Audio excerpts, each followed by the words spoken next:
Well, it's good to be in the house of God, and I want to say thank you to God, and then thank you to the pastor of the church, and I also want to say thank you for the entire congregation for coming to hear our testimonies, and I also want to extend my profound gratitude to the Help Ministry for the ministry in which they are doing for us.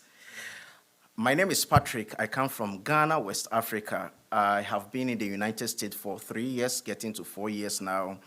I was training in a college in Chicago called Day Spring Bible College and Seminary under Dr. Phil Stringer.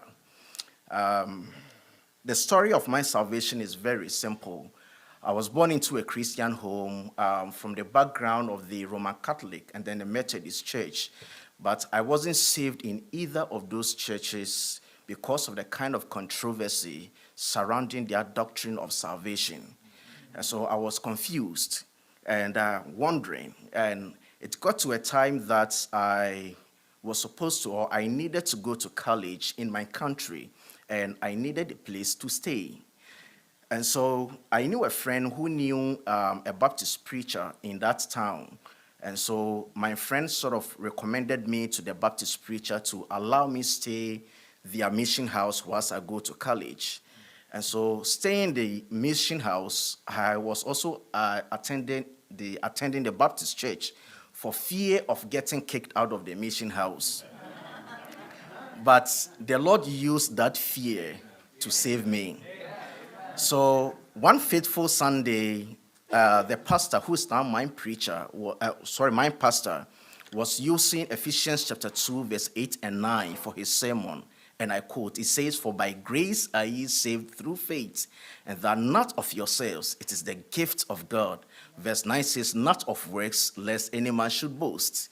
So he spoke extensively on the topic of salvation being solely by the grace of God, not by our works. So that day, I understood the whole concept of salvation, trusted Christ for my salvation, and from there, I crafted a slogan, a spiritual slogan for myself. So anywhere I find myself, I tell the people, I am a loner. I am saved by grace alone, by faith alone, and by Christ alone. So after church, I went to the pastor and told him, "Pastor, I have now understood the whole thing. Please, I need you to get me baptized so that I can start my Christian journey."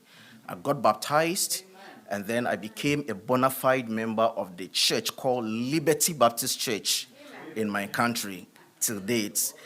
I went to college to be trained as a journalist, so I was reporting for one of our state-owned media called the Ghana Broadcasting Corporation.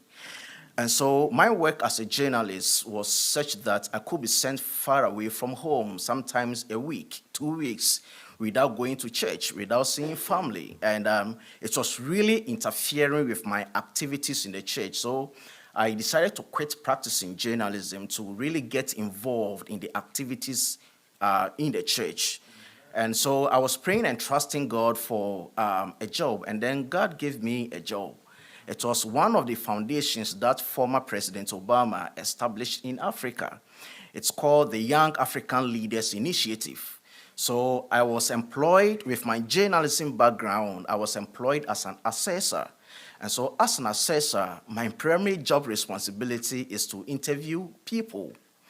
Year upon year, I could interview hundreds and hundreds of people, but I couldn't ask a single soul one simple but most important question in the world today: where are you going when you die?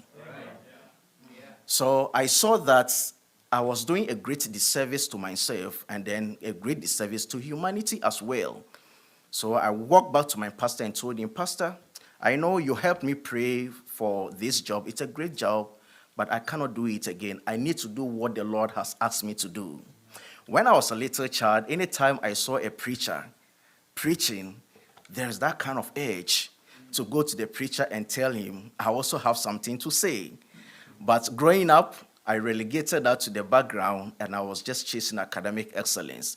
But I believe the Lord took me through all those processes to let me know that there is no better job to do for him under this on this earth than the work of the ministry.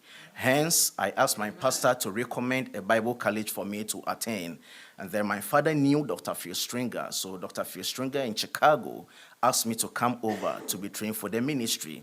I am done. I'm getting ordained in Quentin Road Baptist Church in Chicago this month, ending of this month, and then I'll be heading home to start planting churches in my country. Now, my work as a journalist gave me so much exposure to so many parts in my country, and then it was there I got to realize that there are so many villages in my country that have not heard the sound doctrine of salvation ever. And so the Lord has burdened my heart to go back to such villages to plant independent fundamental Baptist churches to the glory of God. Now, the need is very great. I have no property, but then I'm just trusting in the Lord that the Lord will make provision for us to get a place to gather, to have some kind of fellowship. And so all that I will require of you is to partner with me spiritually. That is very much important. That any time you go on your knees to say a prayer, please say one for me and my family. And I believe with your prayers backing us, we're going to invade all those villages to the glory of God. Thank you for listening to my short testimony.